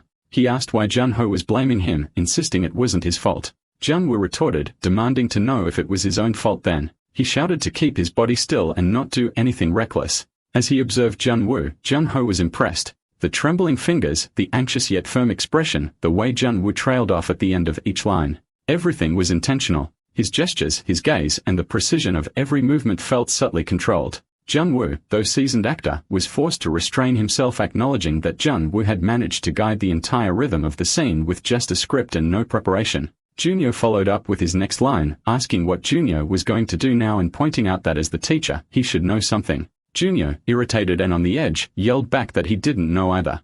The whole situation was driving him crazy. Junior chuckled to himself, noticing the difference. There was no clear leader in this scene, no follower. Juno hadn't tried to outshine him. If he had, Juno's performance would have been completely overshadowed. Juno then spoke a line about the sounds within their dialogue, emphasizing how they blended naturally without any unnecessary exaggeration. Junwoo realized that what he had said earlier about the kid wasn't just flattery, it was genuine truth. Junwoo continued, stating that he would give a signal shortly and told Junwoo to return then. Juno, finishing his role, calmly said he'd stop there. He reflected on the experience. Acting together, like this, was different from performing alone in a theater. Juno, smiling, said that it was fun and thanked Juno. Juno, stunned, felt that he should be the one thanking Juno. He never imagined such a young boy could bring out so much in a performance. He wondered what it would feel like to actually work with this kid on a real production. Juno smiled and said that he enjoyed it too and wouldn't forget that day. Director J. Minute, overwhelmed by the performance, admitted that it was far beyond what he had expected. He was truly amazed and suggested that they move forward with the contract discussion, but his words were completely ignored. Junyo, still caught in the moment, turned to Junyo and asked if he had changed the second line on purpose. Junyo nodded and admitted he did. Junho asked if in a real scene, Junwoo would have changed the gesture as well. Junwoo confirmed it. He explained that in such a scene, only the upper body would be in the camera frame, so he adjusted his gaze to suit the current setting. Normally, he would have looked up. Meanwhile, director Jaemon grew more frustrated. Being ignored during such an important moment irritated him even more. Jun will continue to calmly pointing out that Juno seemed like someone who did theater. Juno, hearing this unexpected observation, was momentarily stunned. Later, Juno was alone calling Ju Mansik into a room. As Mansik entered, he recognized the man before him, Guild Shono, in K Entertainment's signature actor. He had overheard the situational play earlier and was shocked to realize that Juno was the one performing. He was glad he had brought the boy here. But Juno's expression made him uneasy. He wondered if Juno was angry about Juno's attitude. Juno then asked Mansek if he ran a theater. Mansek confirmed that he operated a small theater in the countryside. Juno inquired about the number of productions planned. Curious, Mansek asked why Junyo was interested. Junyo admitted he was wondering if he could perform on that stage. Mansek, shocked by the idea, repeated the question, unable to believe it. Kill Junyo in his production. Mansek asked about Junyo's conditions. He admitted he couldn't afford Junyo's usual pay, especially after recent cancellations that led to a drop in audience members. Junyo calmly replied that money wasn't an issue. He confessed that he had become greedy for something more meaningful. This statement left Mansik even more stunned. He asked Junyo if he had to an agreement with the kid. Junyo confirmed that he had just finished talking with him. Mansik replied that in that case, there shouldn't be any problems. Junyo hesitated for a moment and asked whether the child had only worked there. He found it hard to believe that someone like John-woo came from such a small theater group. He quickly clarified that he didn't mean it disrespectfully and apologized if he had offended anyone. Mansik understood the sentiment. He had felt the same way. He admitted that it was hard to say the boy had worked in the traditional sense. He didn't know everything about him either. Most of the time, the kid studied on his own, reading books and scripts. Junyo was shocked. Books and scripts. Self-taught, he couldn't believe that everything Junwoo had just shown came from independent learning. Mansik explained that Junwoo was naturally gifted. Whether anyone asked him or the boy himself, the answers would only lead to more questions. In the end, he expressed how much he looked forward to working with Junyo. Junyo nodded with a faint smile saying he felt the same.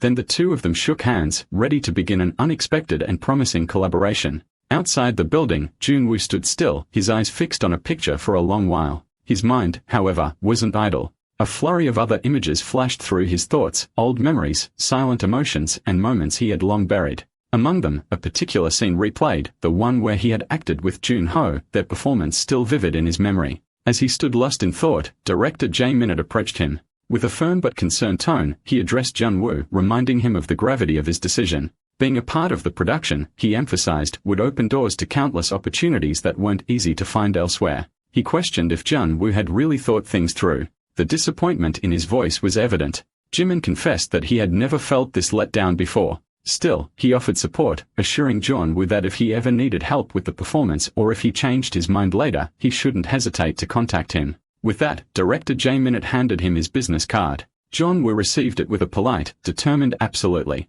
The scene shifted to the theater stage where Ju-man's Jun-woo soon approached and questioned Mansik's presence, joking about how an employee should be handling the work instead. Mansik brushed it off, telling Jun-woo to go practice, or better yet, take a short break and recharge by playing around for a bit. As Mansik climbed down from a ladder, Jun-woo noticed a broken step, something small but potentially dangerous. Mansik then asked Jun-woo for his thoughts on the stage decorations, which he had personally handled. Jun-woo responded, pointing out that he hadn't just been watching aimlessly. He had been paying attention to every detail. He asked if Mansik had made the adjustments for the upcoming performance. Mansik admitted that he had made a few tweaks. Jemu expressed his honest surprise. He had forgotten. Perhaps because he always saw Mansik quietly admiring things from the sidelines. But the truth was this man had studied theater for years and had run a theater of his own. Seeing him put in so much effort clearly showed that he had high expectations for the performance.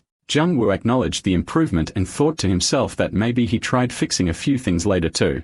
Mansak then brought up something he'd been curious about. No matter how much he thought about it, he couldn't understand why Junwoo had refused Enki's offer but was willing to perform with Guild Juno. Enki would have provided access to scripts written by renowned writers and offered far more acting opportunities than what this small theater could. Mansak admitted that he had never truly understood Junwoo before, but this time he was genuinely curious. Junwoo simply replied that he didn't remember. Mansak teased him, asking if he had refused NK because of him.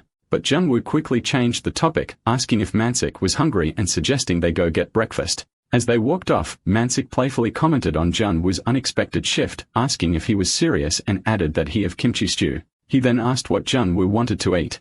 The scene transitioned to Junwoo and Junho practicing lines together. Junwoo gave detailed instructions while Junho diligently took notes. From a distance, Mansak quietly observed, his mind swirling with thoughts. He wondered whether Juno was genuinely ambitious about the stage, or if he was obsessed with something else. To an outsider, the scene might have looked like something straight out of a play. Yet, Mansak hadn't expected Junho to be around until the day of the performance. A memory from earlier that week surfaced in Mansak's mind. Junho had rented a place nearby just to practice. Every single morning, he showed up at the theater even before Mansak, never appearing tired. It wasn't just about rehearsing lines. Chunyo truly seemed to enjoy harmonizing with Junwoo and discussing acting. It was a refreshing sight. Back in the present, Mansak watched Chunyo linger in the theater, clearly immersed. Curious, he whispered to Junwoo, wondering why Junyo had left yet. Junyo whispered back, admitting he didn't know either. As they observed Chunwoo sitting with a tense expression, Mansak asked if he was always like that. Junwoo responded with a question of his own. What did he mean by always?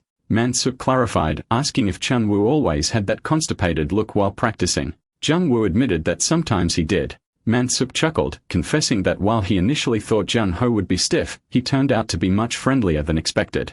After days of intense effort, script reading, and note-taking, Junwoo finally came to Junwoo to have his lines reviewed. The scene then jumped back to the present. Junwoo told Junho that there was no point in constantly saying things over and over. Even if he performed the lines exactly as Junwoo interpreted them, it still wouldn't come out the same. Junho needed to discover the meaning on his own. Hearing this, Juno was genuinely impressed and amazed. From a quiet spot, Mansak listened in, sensing that something between them had truly changed. Time passed, and as the performance date approached, preparations entered their final stage. But one issue remained. Mansak had begun casting roles for the play titled The Chaser from the Outskirts. Gul Jr. would play the lead, Detective Anon. Supporting role, it went to Song Hyun Jun, and supporting role B to Kim Cha Young. Yet the role of the fugitive Pavel remained unassigned, an empty space waiting to be filled. Soon after, Mansak uploaded the title of the play along with a cast list on social media. As expected, the reactions poured in instantly. Comments started flooding the post. One user expressed excitement, saying that after months, they were finally getting to see Gul Juno, a complaint that the venue was in some rural backwater. Another fan shared their frustration, saying they were going crazy waiting for this, and now finally, they had a chance to see Gul Juno in person, even if there were no prior reviews or real-life accounts about the performance. Among the mix of voices, one comment stood out with support, stating that with Gul Juno's powerful vocal projection, he could easily dominate the entire theater space. Reading these reactions, Mansak thought to himself that, as expected, the buzz was explosive due to Gul Juno's star power. Juno, who had previously only worked in films directed by master filmmakers, was now appearing on a small stage, and, naturally, that made headlines. In a way, Mansak felt relieved because of Juno's fame. The more sensitive and important issues were getting buried under the hype. But not all comments were positive. Some users pointed out that the counterpart role hadn't been cast yet. Based on the plot, people inferred that the missing role belonged to a child actor. Others mocked the situation, joking that Jono's presence was so overwhelming that he might as well do the play alone. With just 1 week left before the performance, Mansak grew uneasy. They couldn't go on stage without announcing the full cast list. This worry lingered as he made his way to the theater. When he arrived, he stood still in awe. The stage in front of him sparkled, far beyond his expectations.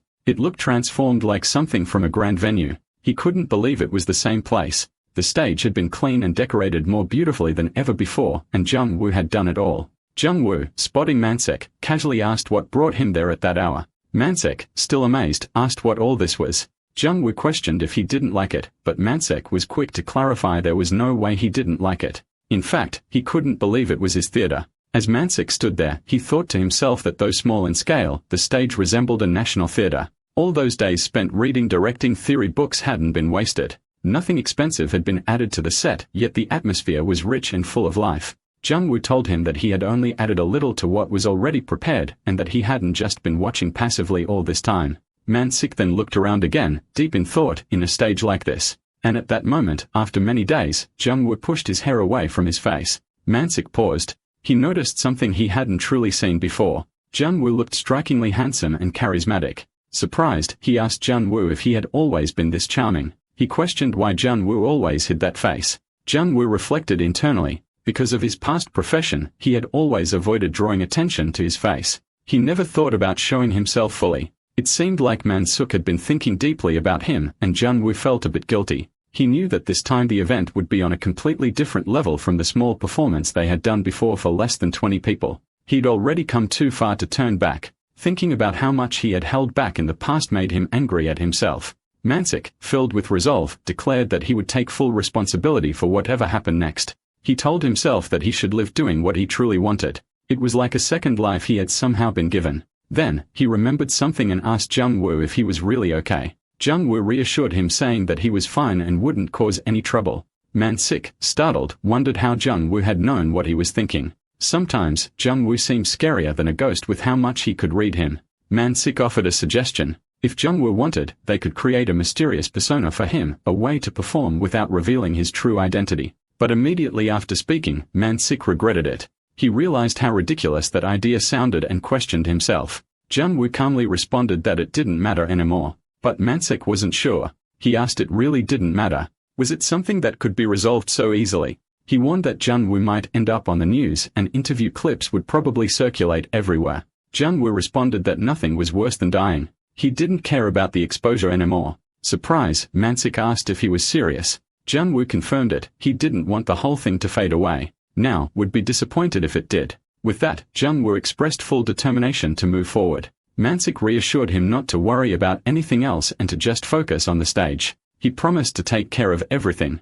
At the very least, he would ensure that nothing bad ever happened to Jung-woo because of performing at his theater. And then on social media, Man-sik finally made the big reveal. He announced the name of the main character playing the role of fugitive Pavel and the chaser from the outskirts. The name stunned everyone. The mysterious lead was none other than Han Jung-woo. Excitement surged across the internet. The long-awaited day of the play, The Chaser from the Outskirts, had finally arrived. The theater was packed with an overwhelming number of people, most of whom had come just to see Gul Jr.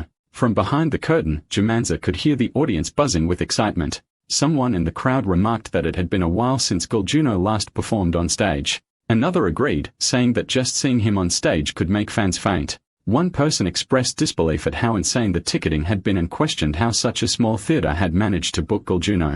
Another couldn't contain their excitement, saying they had waited a long time to see him and were thrilled. Hearing these reactions, Man-sik reflected that, as expected, it was Gul Jr.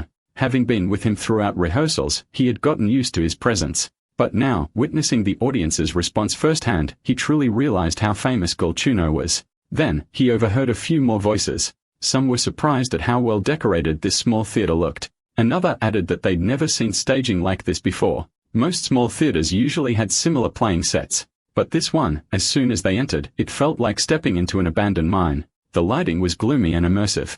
These words brought a soft smile to Man-sik's face. The scene shifted to the actors' waiting room. Jung-woo stood in front of a mirror, staring at his reflection, thinking how unfamiliar it looked. Just then, Man-sik came to call him.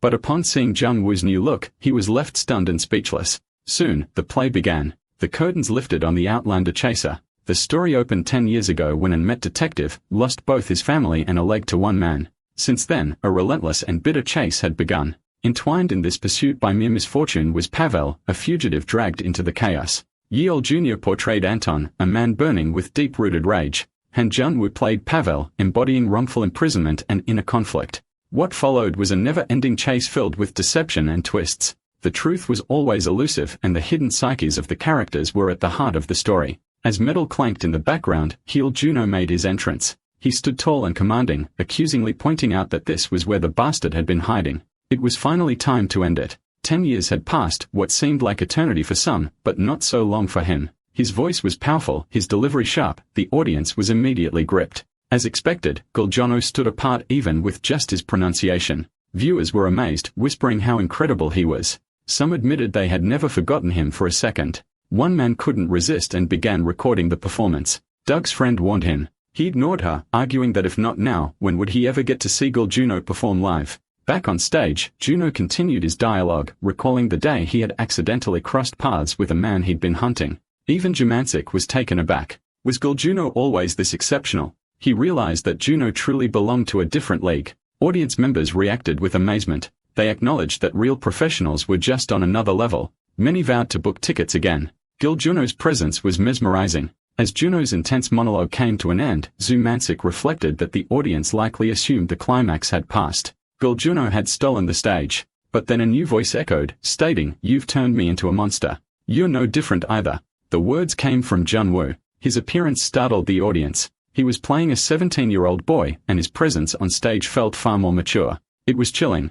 Junwoo slowly removed his hand from his face and questioned aloud if everything was really okay. His expression, now visible, was terrifying. A twisted mix of pain and rage masked in youthful innocence. Female audience members visibly flinched. The atmosphere shifted. Jumancic noted that no one in the theater could see Junwoo as a mere teenager anymore. The audience was holding its breath. All eyes were on Junwoo. The story hits climax. The old Junwoo turned towards Junwoo, demanding to know if he truly thought he could hide everything. The evidence may have been concealed, but not the person. There was nothing left to do now. He had to stop acting. Junwoo, caught in turmoil, gripped his hair, bent over, and screamed with a voice drenched in agony and desperation. He repeated again and again that he wasn't what they thought. He wasn't lying. He was serious. Suddenly, his sorrowful face transformed into a haunting, demonic smirk. The entire audience gasped, stunned by the shift. They were frozen, speechless. Even Jumancic was shaken. Every line Junwoo delivered sent chills down his spine. His presence was overwhelming. At that moment, Girl Junho's powerful performance on the left side of the stage seemed to fade into the background. The audience, the backstage crew, the MK staff, even Girl Junho's own manager, all of them were transfixed by Junho. Every pair of eyes was on him. No one could look away. And then the final scene closed. Thunderous applause erupted. The actors returned to the stage, stepping out of character to greet the audience, but most eyes were still on Junwoo. People whispered among themselves, discussing his acting, his appearance, even his name. Girl Juno noticed this shift. For a long time, he had taken pride in his acting. He had always held deep respect and admiration for the stage. But now in that moment, all his pride, his achievements, everything he had built began to feel somewhat hollow. Because now the eyes of the audience were no longer on him. They were all fixed on Han Junwoo.